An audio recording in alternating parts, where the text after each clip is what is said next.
Hello everyone, welcome to my YouTube channel. आज मैं आपको एनसीईआरटी मैथ्स क्लास 6 एक्सरसाइज 3.5 से इसका क्वेश्चन नंबर 8 कराऊंगी। देखिए क्वेश्चन 8 है, in which of the following expressions prime factorisation has been done. आपको यहाँ पर जो एक्सप्रेशंस दिए हुए हैं आपको बताना है कि किस किस में प्राइम फैक्टराइजेशन किया हुआ है और किस किस में नहीं किया गया है। ठीक है, आपको यहाँ जो नंबर दिया है बच्चों, सबसे पहले तो देख लेते हैं कि प्राइम फैक्टर्स क्या होते हैं। प्राइम फैक्टर्स वो नंबर होते हैं जो अपने ही टेबल में आते हैं और 1 तो इंक्लूडेड होता है सभी में ही। ठीक है, तो आपने यहाँ पर जो हमें प्राइम फैक्टर्स लिखे हुए हैं 24 के, वो देख लेने हैं। ठीक है, इसके सॉल्यूशन में देखिए यहाँ पर इसके फर्स्ट में हमें 24 दिया है, उसमें हमें प्राइम फैक्टर्स दिए हैं 2 इंटू 3 इंटू 4। ठीक है, तो 2 जो है बच्चों वो तो प्राइम नंबर है, वो सिर्फ अपने ही टेबल में आता है। ठीक है, ये भी प्राइम नंबर है। ओके, 4 जो है, क्या 4 एक प्राइम नंबर है? नहीं, 4 तो देखिए 1 में मिलेगा, हमें 2 के टेबल में भी मिल जाएगा और फिर से 4 अपने टेबल में भी आएगा।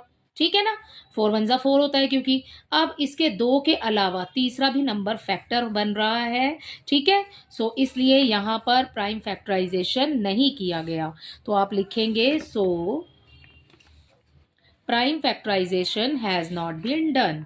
सो प्राइम factorization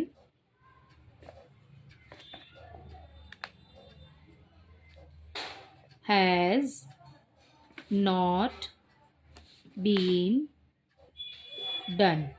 ठीक है, यहां पर प्राइम फैक्टराइजेशन नहीं किया गया है। ओके, अगला देखिए, अगले में आपको दिया है 7 बच्चों किसी भी टेबल में नहीं आता है, सिर्फ अपने ही टेबल में आएगा और 1 से हम स्टार्ट करते हैं। ठीक है, तो 1 में तो सभी नंबर्स आते हैं। ठीक है, तो 1 और 7 इसका प्राइम नंबर ही है 7। ठीक है, 7 एक प्राइम नंबर ही होता है और बाकी पीछे 2 ही 2 लिखे हैं सब में, तो 2 जो है वो भी एक स्मॉलेस्ट प्राइम नंबर है। ठीक है, तो 56 के अंदर प्राइम फैक्टराइजेशन किया गया है।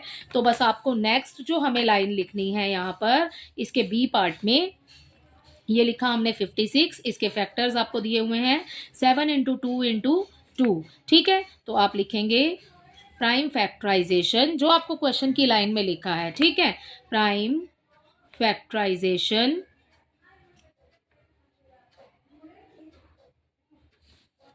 Has been done. ठीक है, इसमें किया गया है। ओके, यहाँ पर ये प्राइम फैक्टर्स ही लिखे हैं इसके। ठीक है, और बाकी आपको समझने वाली चीज़ इसमें यही है कि आपको सिर्फ ये देखना है नंबर्स को कि क्या ये प्राइम नंबर है या नहीं। अगर प्राइम नंबर नहीं है तो आप ये वाली लाइन लिखेंगे, prime factorization has not been done, और अगर आपको प्राइम फैक्टर्स दिए हुए हैं तो आप ये वाली लाइन लिख देना। ठीक है, तो ईजी है। सी पार्ट देखिए, यहाँ पर आपको 70 दिया है और 70 के फैक्टर्स आपको बुक में दिए हैं 2 इंटू 5 इंटू 7, 2 इंटू 5 इंटू 7। ठीक है बच्चों, 2 प्राइम नंबर है, 5 भी आपको किसी और टेबल में नहीं मिलेगा, 1 एंड 5। ठीक है, यही मिलेगा आपको इनमें।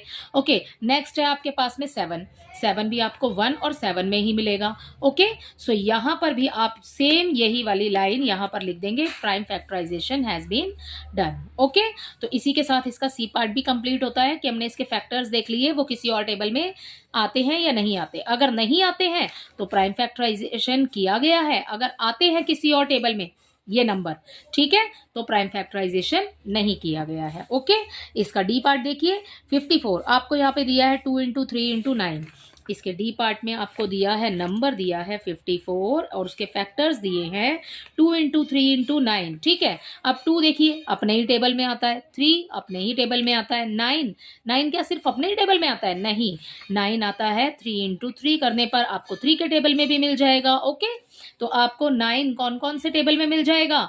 1 में मिल जाएगा, ठीक है, 3 में मिल जाएगा और 9 में मिल जाएगा।